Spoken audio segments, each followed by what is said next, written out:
Good morning, नमस्कार। First century की करेंगे शुरुआत। सबसे पहले बात कर लेते हैं बेंगलुरु में एरो शो 2023 की। आज प्रधानमंत्री मोदी एरो शो का उद्घाटन करेंगे। 5 दिन तक चलने वाले इस एरो शो में 80 से ज्यादा देश हिस्सा लेंगे। रक्षा मंत्री राजनाथ सिंह ने इसे एशिया का सबसे बड़ा शो बताया है। इस शो में 80 से ज्यादा देशों के साथ 800 कंपनियां हिस्सा ले रही हैं, जिससे 700 भारतीय कंपनियां हैं, जबकि 100 विदेशी कंपनियां शामिल हैं इसमें। एरो शो की theme made in India, made for the world रखी गई है। इसका मकसद रक्षा क्षेत्र में भारत को आत्मनिर्भरता की ओर ले जाना है। तो बेंगलुरु में आज से शुरू होगा ये एरो शो। और इस एरो शो की थीम रखी गई है made in India, made for the world. ये इसी थीम के साथ 80 से ज्यादा देश इसमें हिस्सा लेने वाले हैं। 100 विदेशी कंपनियां शामिल होंगी इस एरो शो में। दिखेगा भारत का दम, शौर्य, उसकी ताकत। नीरज राजपूत जुड़ रहे हैं हमारे साथ, देंगे इस खबर को विस्तार। नीरज, एरो शो के बारे में और क्या खास जानकारी साझा करें दर्शकों के साथ? बिल्कुल विवेक, आपने बिल्कुल ठीक कहा कि made in India, made for world जो थीम दिया गया है इस बार के एरो इंडिया शो को, जो कि एशिया का सबसे बड़ा एरो शो माना जाता है, प्रदर्शनी होती है। और हम लोग देखेंगे 9:30 बजे जब प्रधानमंत्री नरेंद्र मोदी यहाँ पहुंचेंगे उद्घाटन समारोह में, तो फ्लाई पास तो हो गई है, जिसमें करीब 67 जो लड़ाकू विमान, हेलीकॉप्टर, ड्रोन वो इसमें हिस्सा लेंगे, जो दिखाएंगे कि भारत की हवाई ताकत क्या है। और इसके साथ साथ ये दिखाएगा कि भारत आत्मनिर्भर होने के साथ साथ जो अपने लड़ाकू विमान है, जैसे LCA तेजस है, अपने हेलीकॉप्टर्स है, LCH प्रचंड है, या LCA है, ये ALH है, तो ये अपने हेलीकॉप्टर्स अब दुनिया को देने के लिए भी तैयार है। और बिल्कुल ठीक कहा आपने, 100 से ज्यादा देश इसमें हिस्सा ले रहे हैं। 32 देशों के डिफेंस मिनिस्टर, रक्षा मंत्री हिस्सा ले रहे हैं। 29 देशों के एयरफोर्स चीफ जो है इस 5 दिन तक चलने वाले इस एरो शो में हिस्सा लेंगे। और विवेक, खास जो होगा वो होगा HAL का जो अपना नया एक सुपरसोनिक ट्रेनर एयरक्राफ्ट आ रहा है, जिसका नाम है HLF-T42। इसको पहली बार खुद प्रधानमंत्री नरेंद्र मोदी जो है वो देखेंगे और उसका अनवील करेंगे, दिखाएंगे दुनिया को कि अब एक बार LCA तेजस के साथ साथ एक और नया फाइटर ट्रेनर एयरक्राफ्ट बनाने जा रही है, भारत बनाने जा रहा है, HAL बनाना चाह रहा है। और जो हमने देखा है कि उसके मॉडल पर हनुमान जी की जो है तस्वीर लगाई गई है, दिखाने के लिए कि जिस तरह से हनुमान जी जो मारुत जिनका नाम से भी जाना जाता है, तो वो भी इसी तरह से ही ये हवा से बात करेगा। इसका स्टॉर्म इज कमिंग उसको नाम दिया गया है। अब भारत जो है हथियारों के क्षेत्र में और एरोस्पेस के क्षेत्र में, लड़ाकू विमान और हेलीकॉप्टर के क्षेत्र में अग्रणीय जो भूमिका निभाने वाला है। और इसके लिए इतनी बड़ी तादाद में देशों को आमंत्रित किया गया है इस एरो इंडिया शो में। नीरज, इस एयर इंडिया शो की शुरुआत कितने बजे होगी, इस बारे में कोई जानकारी है क्या? जी विवेक, सुबह 9:30 बजे बेंगलुरु के येलहंका एयरपोर्ट पर ये जो एरो शो है, यानी एरो इंडिया 2023 जो है ये शुरू हो जाएगा। प्रधानमंत्री नरेंद्र मोदी, रक्षा मंत्री राजनाथ सिंह, कर्नाटक के मुख्यमंत्री और साथ ही CDS तीनों सेना के प्रमुख वो सब यहाँ मौजूद रहेंगे उस वक्त उद्घाटन समारोह में।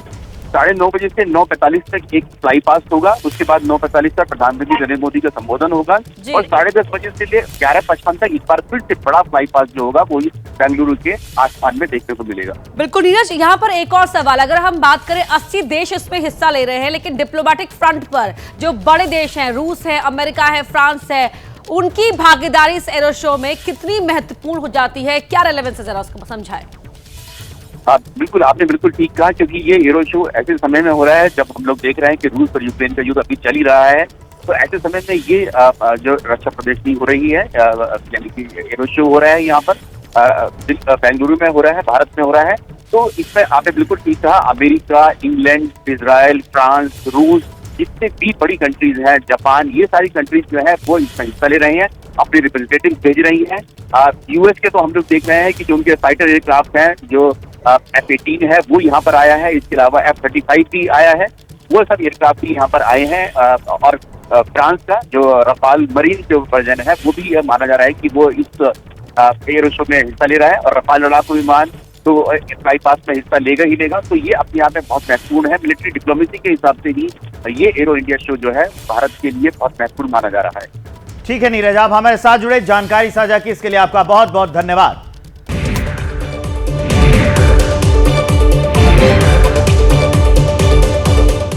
नमस्कार, बहुत स्वागत है आप सभी का। आपके साथ मैं हूं अपर्णा मौसम और मैं हूं विवेक श्रीवास्तव। और अब वक्त है फर्स्ट सेंचुरी में 100 खबरें एक साथ दिखाने का। तुर्की में भूकंप के 6 दिन बाद भी लग रहे हैं आफ्टर शॉक्स। कहार मन मरास इलाके में 4.7 तीव्रता का तेज झटका महसूस किया गया। तुर्की और सीरिया में भूकंप से मरने वालों का आंकड़ा 35,000 के करीब पहुंचा। 90,000 के आसपास लोग घायल। सबसे ज्यादा तबाही तुर्की में हुई। यहां मृतकों का आंकड़ा 30,000 के करीब पहुंचा है, जबकि घायलों की संख्या 80,000 के ऊपर है। सीरिया में भूकंप का सबसे ज्यादा असर तुर्की की सीमा से लगे इलाके में हुआ। 5,000 से ज्यादा लोगों की हुई मौत, 7,500 से ज्यादा जख्मी। तुर्की में भूकंप के 6 दिन बाद भी इमारतों के मलबे में दबे लोगों की तलाश जारी। बड़ी बड़ी मशीनों से हटाया जा रहा है मलबा। जैसे जैसे दिन बीत रहे हैं, मलबे में जिंदगी की उम्मीद कमजोर पड़ती जा रही है। मलबे के नीचे 6 दिन तक खाना पानी न मिलने से बेहोश हैं लोग। तुर्की में रेस्क्यू टीम ने मलबे से एक 3 साल की बच्ची को सही सलामत बाहर निकाला। बच्ची करीब 150 घंटे मलबे के नीचे दबी रही थी। तुर्की में जिंदगी की किलकारी। भूकंप के 140 घंटे बाद 7 महीने की बच्ची को सही सलामत बाहर निकाला गया। सीरिया के हारेम शहर में मलबे से जिंदा निकाली गई 5 साल की बच्ची और उसके भाई की हालत अब पहले से बेहतर है। अस्पताल में चल रहा है इलाज। तुर्की के अंताक्या में मलबे से अचानक आई आवाज। घंटों की मेहनत के बाद एक शख्स को जिंदा निकाला गया। तुर्की के गजियानतेप शहर में 7,000 इमारतें भूकंप से टूट गई हैं। ऐसे में लोग अस्थायी टेंट या ऐसे कंटेनरों में रह रहे हैं। तुर्की के अंताक्या में बुलडोजर से खोदी जा रही हैं हजारों कब्र। अब तक 3,000 लोगों को दफनाया गया। सीरिया के इदलिब में मृतकों को दफनाने के लिए जगह कम पड़ गई है। बड़े बड़े गड्ढे खोदकर सामूहिक अंतिम संस्कार किया जा रहा है। तुर्की में सबसे ज्यादा तबाही घटिया कंस्ट्रक्शन की वजह से हुई। इमारतों को बनाने वाले 113 बिल्डर और कॉन्ट्रैक्टर्स गिरफ्तार। तुर्की के उपराष्ट्रपति फुआद ओक्टे ने कहा, घटिया निर्माण की वजह से इमारतें गिरी। उनको बनाने वाले किसी भी कसूरवार को छोड़ेंगे नहीं। तुर्की में भूकंप के खौफ से फैक्ट्री शेड में रह रहे हैं। इनमें गुजरात के आदित्य पाटिल और पंजाब के पल्लव रात्रा जैसे भारतीय नागरिक भी शामिल। भारतीय सेना का फील्ड मेडिकल हॉस्पिटल लगा रहा है तुर्की के लोगों के घाव पर मरहम। अब तक 1300 से ज्यादा मरीजों का इलाज हुआ। तुर्की में बार बार आ रहे भूकंप के आफ्टर शॉक से सेना के डॉक्टर्स और टेक्नीशियंस खुले आसमान के नीचे सोएंगे। तुर्की में भारतीय सेना के काम की पाकिस्तान में भी हो रही तारीफ। वीडियो आया सामने। पाकिस्तानी बोले, इंडियन आर्मी जिंदाबाद। सीरिया के भूकंप पीड़ितों की खुलकर मदद कर रहा है संयुक्त अरब अमीरात। यूएई के विदेश मंत्री ने सीरिया के राष्ट्रपति से की मुलाकात। अडानी मुद्दे पर आज भी संसद में हंगामे के आसार। विपक्ष उठाएगा जेपीसी जांच की मांग। रजनी पाटिल के निलंबन पर भी हो सकता है हंगामा। नेता विपक्ष खड़गे ने सदन शुरू होने से पहले बुलाई विपक्ष की बैठक। राहुल गांधी के भाषण के हिस्से को हटाने और रजनी पाटिल के निलंबन पर रणनीति तय होगी। लोकसभा सचिवालय ने विशेषाधिकार हनन को लेकर राहुल गांधी को भेजा नोटिस। 15 फरवरी तक जवाब देने को कहा है। निशिकांत दुबे और प्रहलाद जोशी की शिकायत पर यह नोटिस भेजा गया है। अडानी के खिलाफ जांच को लेकर आम आदमी पार्टी का दिल्ली में बीजेपी दफ्तर के सामने प्रदर्शन। जेपीसी जांच की मांग। पीएम मोदी पर भी लगाया आरोप। गौतम अडानी के मुद्दे पर आम आदमी पार्टी का मुंबई में प्रदर्शन। हिंडनबर्ग के आरोपों की जेसीपी जांच कराए जाने की मांग की। अडानी मुद्दे पर चंडीगढ़ में भी आम आदमी पार्टी का बीजेपी दफ्तर के सामने प्रदर्शन। पीएम मोदी पर लगाया अडानी को फायदा पहुंचाने का आरोप। दिल्ली में आयोजित जमीयत उलेमाए हिंद के कार्यक्रम में मौलाना अरशद मदनी के बयान पर मचा बवाल। बोले, जब ना राम थे ना शिव, उस वक्त सिर्फ अल्लाह थे। अखिल भारतीय हिंदू महासभा के स्वामी चक्रपाणी ने दिया मौलाना मदनी को जवाब। मनु तो सनातन धर्मी थे, इसलिए मौलाना मदनी भी सनातनी हिंदू हुए। स्वामी चक्रपाणी ने मदनी को दी वंदे मातरम और भारत माता की जय बोलने की सलाह। कहा, हिंदू सनातन धर्मी राष्ट्रभक्त होते हैं। मौलाना मदनी के बयान पर बीजेपी सांसद हरनाथ सिंह यादव का पलटवार। बोले, सनातन धर्म दुनिया का सबसे पुराना धर्म है। नहीं पता वो कौन से धर्म की बात कर रहे हैं। मंत्री के बयान पर बोले परमार्थ निकेतन आश्रम के अध्यक्ष चिदानंद सरस्वती, मानवता खत्म नहीं हो, हिंदू मुसलमान सिख ईसाई सब लोग रहें। जैन धर्म के भूषण महाराज अरशद मदनी के बयान से सहमत नहीं, कहा हम यहां सभी धर्मों को एक करने आए थे, लेकिन सिर्फ एक धर्म को सर्वोच्च बताने की बात की गई। मदनी के बयान पर आचार्य लोकेश मुनि ने जताई नाराजगी, कहा हमने जोड़ने की बात कही, इन्होंने अल्लाह और बनू को लाकर माहौल खराब किया। सूफी इस्लामिक बोर्ड ने अरशद मदनी के बयान को बताया बेवजह, बोले भागवत या मोदी ने कभी नहीं कहा कि यह देश मुसलमानों का नहीं। लोकेश मुनि को इमाम एसोसिएशन के साजिद रशीदी की चुनौती, हिंदुस्तान के पहले ईरान श्रीलंका सब शामिल थे, तब हजरत आदम अल्लाह को मानते थे। केंद्रीय मंत्री गिरिराज सिंह ने कहा आज एक होना है तो कॉमन सिविल कोड जरूरी है, हिंदू ने भी सती बाल विवाह जैसी गलत परंपराओं में सुधार किया। लखनऊ का नाम लखनपुर करने की मांग पर बोली राष्ट्रपति द्रौपदी मुर्मू, लखनऊ का संबंध भगवान श्री राम के भाई लक्ष्मण से है।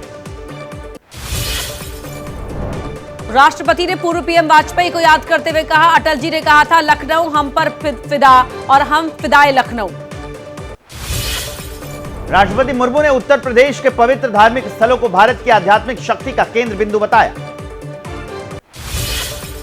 एबीपी न्यूज की खबर का असर, महाराष्ट्र के नांदेड़ में वीएचपी कार्यकर्ताओं की बेरहमी से पिटाई करने वाले पुलिस इंस्पेक्टर सस्पेंड। नांदेड़ में वीएचपी कार्यकर्ताओं ने पशु क्रूरता अधिनियम के तहत दर्ज कराया था केस, पुलिस ने आरोपियों के बजाय उल्टे शिकायतकर्ताओं को पीटा। यूपी में वाराणसी से सोनभद्र जाते वक्त स्वामी प्रसाद पर फेंकी गई स्याही, लगाए हर हर महादेव के नारे। नारा लगा रहे युवकों ने स्वामी प्रसाद मौर्य पर काला झंडा भी फेंका, पुलिस के साथ युवकों की झड़प भी हुई। स्वामी प्रसाद मौर्य के बयान पर पलटवार करते हुए बीजेपी के पूर्व सांसद नरेश अग्रवाल ने कहा भगवान राम का विरोध करने वाले को इस समाज में जगह नहीं। एसपी नेता राकेश प्रताप सिंह ने स्वामी प्रसाद मौर्य पर जमकर हमला किया है, तो मौर्य ने उनको मेडिकल सर्टिफिकेट बांटने वाला डॉक्टर बताया। एसपी नेता स्वामी प्रसाद मौर्य का साधुओं पर विवादित बयान, आजकल के बाबाओं की अपने जब तक पर भरोसा नहीं, इसीलिए वो आतंकवादी की भाषा बोल रहे हैं। आज छतरपुर के बागेश्वर धाम पहुंचेंगे एमपी के पूर्व सीएम कमलनाथ, धाम में दर्शन पूजन करेंगे। बागेश्वर धाम में आज से 19 फरवरी तक महायज्ञ का आयोजन, 121 कन्याओं का कराया जाएगा विवाह, सैकड़ों साधु संत रहेंगे मौजूद। एसपी नेता स्वामी प्रसाद मौर्य ने कहा पंडित धीरेन्द्र कृष्ण शास्त्री अगर इतने ही चमत्कारी हैं तो चीन को क्यों नहीं कर देते भस्म। बागेश्वर धाम के पीठाधीश्वर पंडित धीरेन्द्र शास्त्री ने कहा मेरा लक्ष्य भारत को हिंदू राष्ट्र और सबको सनातनी बनाना है। शंकराचार्य स्वामी अभिमुक्तेश्वरानंद सरस्वती भी जाएंगे बागेश्वर धाम, बागेश्वर धाम में आयोजित महोत्सव में शामिल होंगे। प्रधानमंत्री नरेंद्र मोदी आज त्रिपुरा में दोपहर 3:30 बजे चुनावी रैली को करेंगे संबोधित, अगरतला में होगी रैली, 16 फरवरी को विधानसभा चुनाव। त्रिपुरा के चांदीपुर में गृह मंत्री अमित शाह की रैली, बोले कांग्रेसियों को कम्युनिस्टों ने मारा, आज उन्हीं के साथ कांग्रेस इलू इलू कर रही है। ममता बनर्जी के गढ़ बंगाल में गरजे बीजेपी अध्यक्ष जेपी नड्डा, कहा ममता का राज है जंगल राज, बंगाल अब ममता को दे आराम। मध्य प्रदेश के डिंडोरी में बीजेपी की विकास यात्रा का ग्रामीणों ने किया विरोध, पहले सड़क और पानी की समस्या दूर करने की मांग।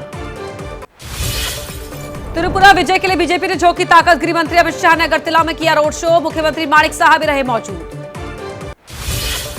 बिहार के डेप्यूटी सीएम तेजस्वी यादव ने कहा हमारा मकसद झारखंड में बीजेपी आरएसएस को मजबूत नहीं होने देना, झारखंड में कोई हमें कमजोर ना समझे।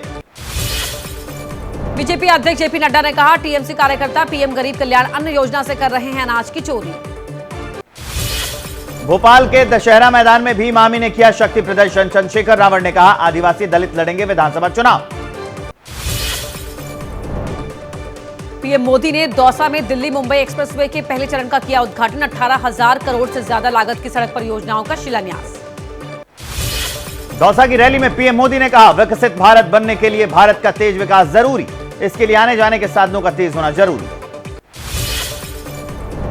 गुरुग्राम के पास दिल्ली मुंबई एक्सप्रेस का निरीक्षण करने पहुंचे नितिन गडकरी, जनरल वीके सिंह और हरियाणा के सीएम मनोहर खट्टर भी रहे मौजूद।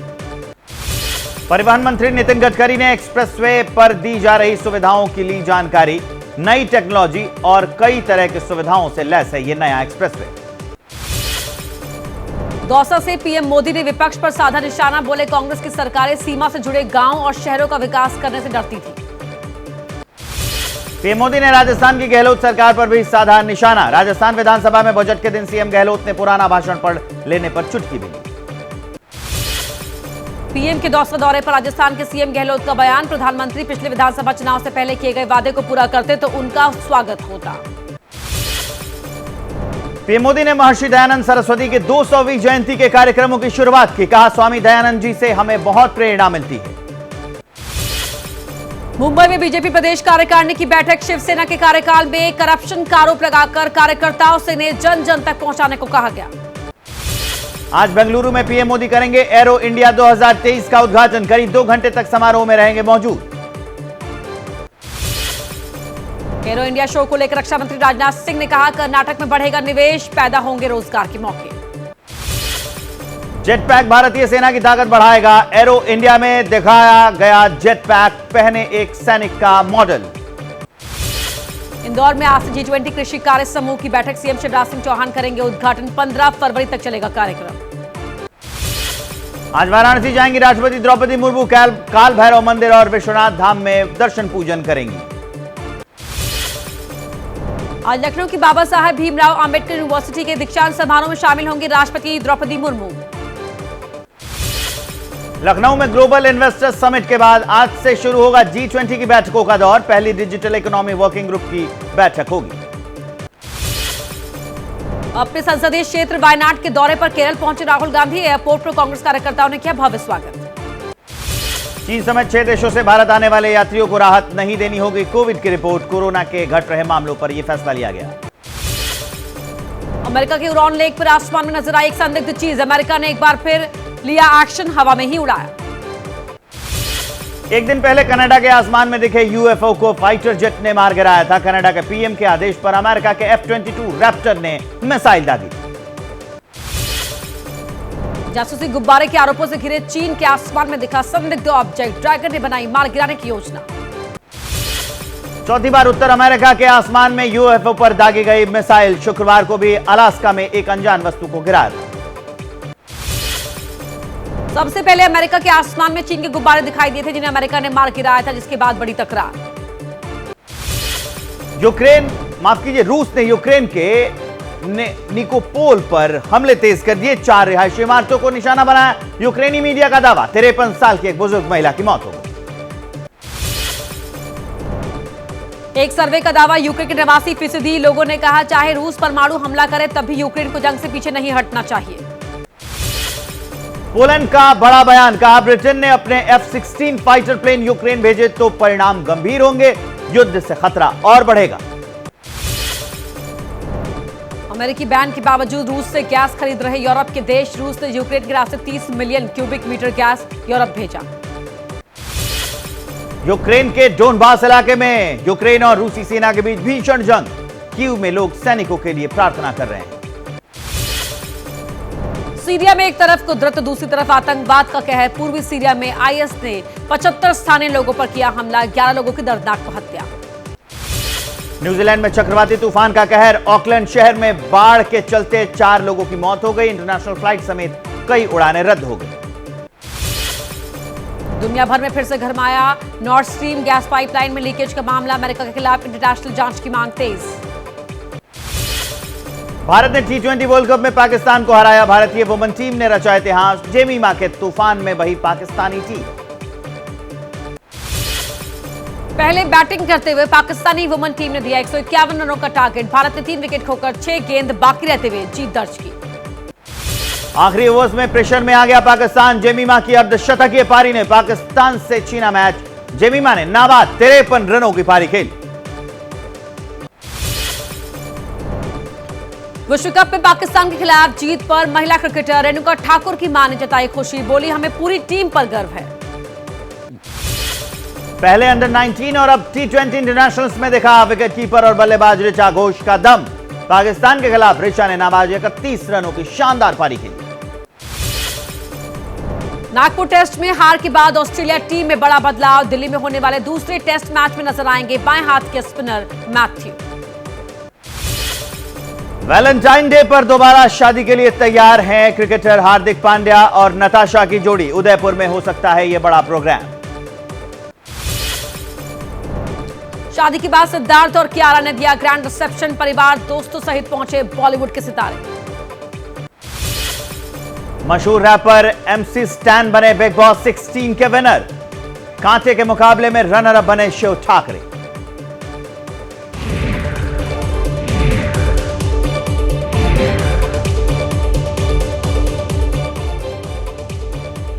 और अब बड़ी खबर का रुख कर रहे हैं। बड़ी खबर आपको बता दें, बैलून से जासूसी, चीन की कबूतरबाजी।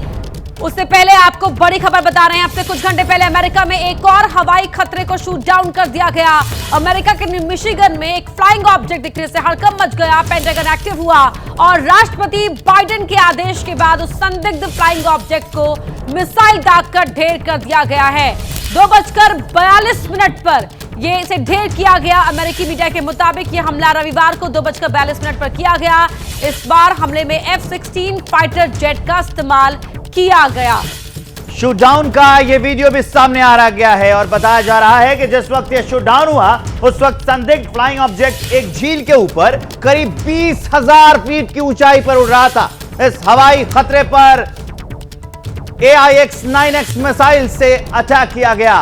पेंटागन इस शूटडाउन पर प्रेस कॉन्फ्रेंस भी करेगा। शक है कि यह संदिग्ध फ्लाइंग ऑब्जेक्ट भी चीन की साजिश हो सकती है। हालांकि अभी सच सामने आना बाकी है, लेकिन F-16 से शूटडाउन बताता है कि अमेरिका के लिए यह फ्लाइंग ऑब्जेक्ट बहुत बड़ा खतरा था। तो यह बड़ी जानकारी हम आपको दे रहे हैं कि एक बार फिर से अमेरिका में एक फ्लाइंग ऑब्जेक्ट को शूट डाउन किया गया है। अब से कुछ दिन पहले ही मिशिगन में यह शूट डाउन किया गया। आपको याद दिला दें कि फरवरी में ही, इसी महीने में कुछ दिनों पहले F-22 रैप्टर से मोंटाना में एक फ्लाइंग ऑब्जेक्ट का शूट डाउन किया गया था और ये एक महीने के अंदर दूसरा शूट डाउन है। इसकी भी जांच जारी है और इस पे भी आशंका जताई जा रही है कि ये जो फ्लाइंग ऑब्जेक्ट था ये भी चाइना का हो सकता है। इसके पहले भी पेंटागन को आदेश दिए थे जो बाइडेन ने और F-22 रैप्टर से उस फ्लाइंग ऑब्जेक्ट को मोंटाना में मार गिराया गया था और अब की बार F-16 से इस मिसाइल दागकर और इस फ्लाइंग ऑब्जेक्ट को मार गिराया गया था।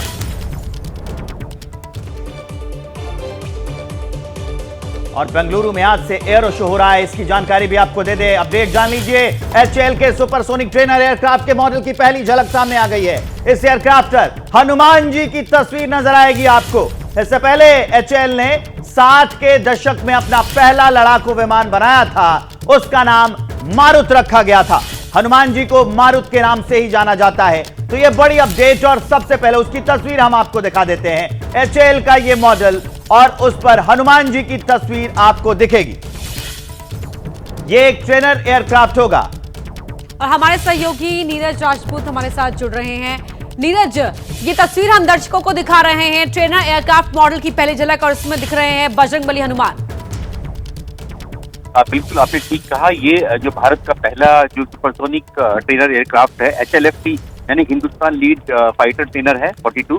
और बिल्कुल ठीक कहा आपने, जो मॉडल लगाया गया है HAL का जो इंडिया पवेलियन है एरो इंडिया में, उसमें इस मॉडल पर हनुमान जी को दर्शाया गया है और हनुमान जी को दिखाया गया कि किस तरह से वो आसमान में जो उड़ान भर रहे हैं। जैसे कि हम लोग जानते हैं कि हनुमान जी जो थे वो आसमान में उड़ सकते थे और उनकी जो स्पीड थी आसमान में उड़ने की वो सुपरसोनिक थी, यानी कि आवाज की गति से तेज वो आसमान में उड़ते थे। और ये जो बना है नया जो एयरक्राफ्ट ट्रेनर एयरक्राफ्ट जो HAL तैयार करेगा, ये भी सुपरसोनिक ही होगा। अभी तक हम लोग जानते हैं कि LCA तेजस जो कि लाइट कॉम्बैट एयरक्राफ्ट है, उसके भी ट्रेनर एयरक्राफ्ट जो है वो HAL बनाता है। लेकिन ये जो ट्रेनर एयरक्राफ्ट है, जो नया ट्रेनर एयरक्राफ्ट है, ये सुपरसोनिक ट्रेनर एयरक्राफ्ट है और इसके लिए इस पर हनुमान जी की तस्वीर लगाई गई है और लिखा भी है स्टॉर्म इज कमिंग, यानी कि तूफान आने वाला है। तूफान की गति से भी तेज जो थे हनुमान जी उड़ान भरते थे।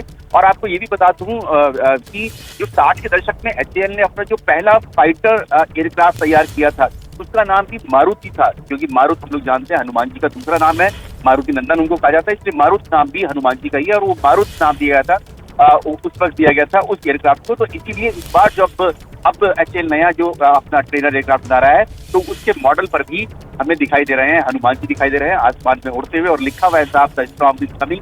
तो अभी जी। एक मॉडल है, लेकिन आने में अभी इसको टाइम लगेगा जब ये ट्रेनर एयरक्राफ्ट जो है। नीरज, मेरा अगला सवाल यही था कि ये कब तक आ जाएगा और इसका इस्तेमाल कहां किया जाएगा, इस बारे में भी कोई जानकारी दे दीजिए दर्शकों को। बिल्कुल विवेक, ये जो क्योंकि अभी सिर्फ मॉडल सामने आया है, तो ऐसा मान सकते हैं कि अगले 5 या 10 साल में ये बनकर तैयार हो जाएगा ये ट्रेनर एयरक्राफ्ट, और जिससे कि भारतीय वायुसेना के या नेवी के जितने भी फाइटर पायलट होंगे जो ट्रेनिंग करेंगे वो इस एयरक्राफ्ट से करेंगे। क्योंकि अभी जो ट्रेनिंग करते हैं, एडवांस ट्रेनिंग जो करते हैं, वो हम लोग जो विदेशी जो एयरक्राफ्ट हैं उनके ऊपर करते हैं, उनके ट्रेनर एयरक्राफ्ट के ऊपर ट्रेनिंग करते हैं जो वायुसेना ने लिए हुए हैं।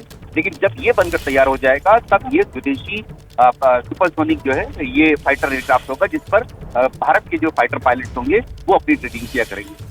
ठीक है नीरज, आप हमारे साथ जुड़े इसके लिए बहुत बहुत धन्यवाद। HAL बना रहा है एक ट्रेनर एयरक्राफ्ट, हनुमान जी की होगी उस पर तस्वीर। और एक बड़ी खबर आपको बता रहे हैं, यूक्रेन युद्ध के 1 साल पूरे होने से ठीक पहले यूक्रेन के राष्ट्रपति जेलेंस्की ने उठाया है बड़ा कदम। जेलेंस्की ने 200 रूसी नागरिकों पर पाबंदी लगा दी है। यूक्रेन ने 200 रूसी नागरिकों की संपत्ति पर पाबंदी के साथ साथ उनके कारोबार करने पर भी रोक लगा दी है। क्या मजबूरी है मेरी, बताइए। मैं अभी आपको बताती हूँ कि मैंने ओए होए होए होए, नमकीन के चटकारे लेते हुए टकटकी मार के डिबेट शो को पॉज रिपीट कर करके देख रहे हैं जोगिंदर जी। इनकी तरह आप भी देखें अपनी फेवरेट डिबेट्स को रिपीट कर, और डाउनलोड कीजिए ABP लाइव ऐप अपने स्मार्ट टीवी पर।